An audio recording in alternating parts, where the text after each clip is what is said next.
అందరికి నమస్కారం. బంగారానికి సంబంధించి చెప్తూనే ఉన్నాను కదా, అది కన్ఫ్యూజన్లో ఉంది. అది పడుతుంది, పెరుగుతుంది. బట్ వెండి అయితే మాత్రం కొంచెం అటు ఇటుగా ఉంది. జాగ్రత్త జాగ్రత్త, తక్కువ రేటుకి అమ్ముకోవద్దని ఉన్నా వెండి విషయం. బంగారం చూడ మరల ఒకేసారి 880 పెరిగింది. ఒకేసారి వాడు ఎందుకు యూజ్ చేశానంటే, రీసెంట్ టైమ్స్లో పడుతుంది పడుతుంది పడుతుంది పెరగడం అంటే మొన్న అమ్మచెప్పుడు పెరిగింది లేదు. ఇప్పుడు మార్నింగ్ ఈవినింగ్ చూసుకుని ఉన్నప్పుడు గట్టిగానే పెరిగినట్టు రకంగా. ఓకే, 800 రూపాయలు పెరిగింది. 24 క్యారెట్ కూడా 10 గ్రాముల మీద 1,57,370 రూపాయలుగా ఉందండి. ఓకే, నెక్స్ట్ 22 క్యారెట్ గోల్డ్ 10 గ్రాములు 800 రూపాయలు పెరిగిందండి.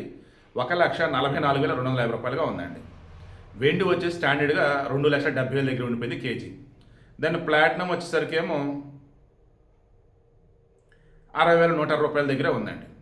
18 క్యారెట్ గోల్డ్ చెప్పలేదు కదా, 18 క్యారెట్ గోల్డ్ వచ్చేసి 660 రూపాయలు పెరిగింది.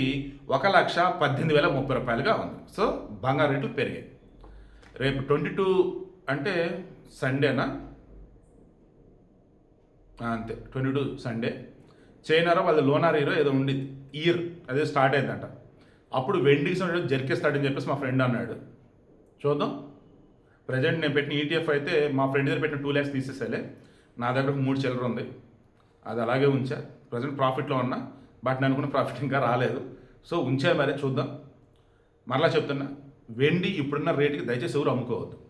కొనుక్కోండి, పెరగడం మాత్రం టైం పట్టవచ్చు. బంగారం మాత్రం ఎట్టి పరిస్థితుల్లో మీరు ఒక రేట్ అనుకోండి, ఆ రేట్కి వస్తే కొని పెట్టుకోండి. ఎందుకంటే పెరిగి తప్ప తగ్గదు.